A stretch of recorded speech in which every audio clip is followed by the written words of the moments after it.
So I was watching this interview by the Young Turks. They were interviewing a young lawyer, black lawyer, female. Very interesting. The question asked was, with all the troubles that black people are going through in this country, if she thought that Lady Liberty was blind. The young lady, suggested that not only is she not blind, she sees in color. Because white people can come in this country and do anything they want to do. When black people come in this country, they're all under the same type of persecution. So not only is she not blind, she sees in color. And then you think about that, the evidence that supports that. Look at the President of the United States. Represents evil. Can he fix the problems that black people go through? No. Why? Because he's evil and don't care. Look at the Department of Justice with Bill Barr. Can they fix the problem? No. Why? Because they filled with evil. Look at the Senate, conservative Senate. Can they fix the problems? No. Why? Because they're evil. Think about the courts. Can the courts fix the problem? Look at them. What they're doing. They're stacked by the same evil system.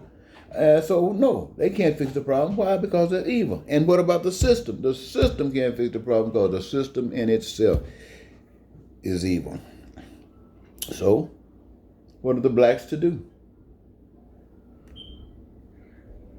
Well, one thing for sure, whites are not our answer. But one of the main problems in this country, aside from evil, is the dependence on money, capitalism. And until we can get ready to deal with capitalism at the same time that you're trying to deal with these other problems, you're just wasting your time.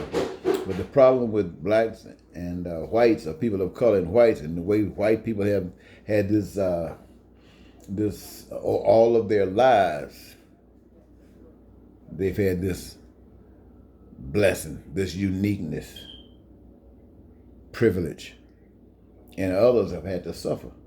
So it stands that it will continue going on as it is until one day the black folks get tired and they stand up and there's a war. And when the white folks and the black folks see that they're both going to go down, and I don't mean literally shooting each other, I mean burning this country down. See, black folks can't fight white folks with bullets. White folks got too many bullets. But black folks got just as many matches as they got bullets. And they said that the flood came one time and said God had something to do with that. That the next time it would be destroyed, it wouldn't be water, it would be fire. And the fire could start from lightning, but it could also start from a match. And if you make the people who are suffering mad enough, they can strike a match. And the striking a match will do the damage itself. And you can fire all the bullets you want. When the bullets get through being fired and you got no more bullets and no more matches to scratch, if anybody's still living, they stand up on bare ground in the middle of junk. And that, my friends, is like the coronavirus. It brings you, black and white, men and women, to the same level. You ain't got a goddamn thing. Would that make a difference?